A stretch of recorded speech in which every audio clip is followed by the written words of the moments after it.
அன்பிற்கினிய மாதா தொலைக்காட்சி நேயர்களே, அன்றாட உணவு நிகழ்வின் இன்றைய நற்செய்தி பகுதியிலே பேறு பெற்றோர் என்ற இயேசுவின் அழகான போதனையை நமக்கு கொடுக்கிறது.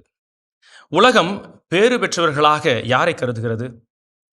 பணக்காரர், அதிகாரம் கொண்டோர், புகழ் பெற்றவர் என்று நமக்கு காண்பிக்கலாம். ஆனால் இயேசு முற்றிலும் வேறுபட்ட ஒரு பட்டியலை நமக்கு குறிப்பிடுகிறார். ஏழையோரின் உள்ளத்தோர் பேறு பெற்றோர், துயருருவோர் பேறு பெற்றோர், கனிவுடையோர் பேறு பெற்றோர், இரக்கமுடையோர் பேறு பெற்றோர், அமைதியை ஏற்படுத்துவோர் பேறு பெற்றோர், இவர்களே பேறு பெற்றோர் என்று அறிவிக்கிறார் இயேசு. ஏன் இவ்வாறு கூற வேண்டும்? ஏனெனில் கடவுளின் பார்வை மனித பார்வையை விட வேறுபட்டது என்பதை நமக்கு எடுத்து எம்புகிறது. உலகம் வெளிப்புற வெற்றியை பார்க்கிறது. இன்று நாம் எல்லோருமே ஒரு அடையாளத்தை தேடிய ஓடுகிறவர்களாக இருக்கிறோம். கடவுள் இதயத்தை பார்க்கிறார்.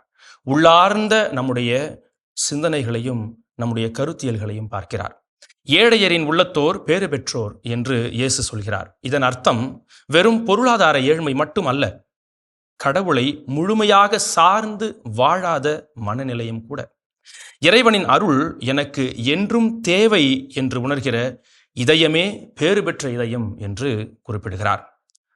துயருருவோர் பேறு பெற்றோர். குடும்ப பிரச்சனைகள், நோய்கள், ஏமாற்றங்கள், தனிமை என்று இன்று பலர் கண்ணீரோடு வாழ்கிறார்கள். இயேசு அவர்களிடம் சொல்கிறார், நீங்கள் தனியாக இல்லை, இறைவன் உங்களோடு இருந்து உங்களுக்கு ஆறுதல் அளிப்பார் என்று. அடுத்து, அமைதி ஏற்படுத்துவோர் பேறு பெற்றோர். இன்றைய உலகில் சண்டை, வெறுப்பு, வன்மம், தான் தோன்றித்தனம் அதிகம். குடும்பங்களிலும் மனக்கசப்பு அதிகமாகிக் கொண்டிருக்கிறது. இத்தகைய சூழலில் சமாதானத்தை உருவாக்குபவர்கள் கடவுளின் பிள்ளைகள் என்று இயேசு அழைக்கிறார்.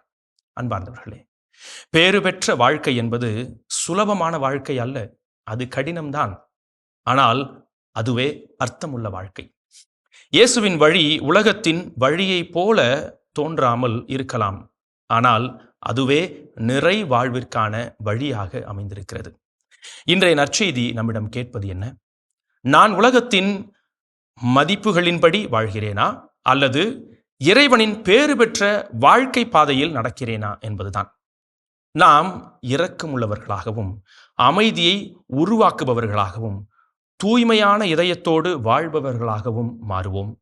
அப்போதுதான் உண்மையான மகிழ்ச்சியும் அதன் பேற்றையும் நாம் அனுபவிக்க முடியும்.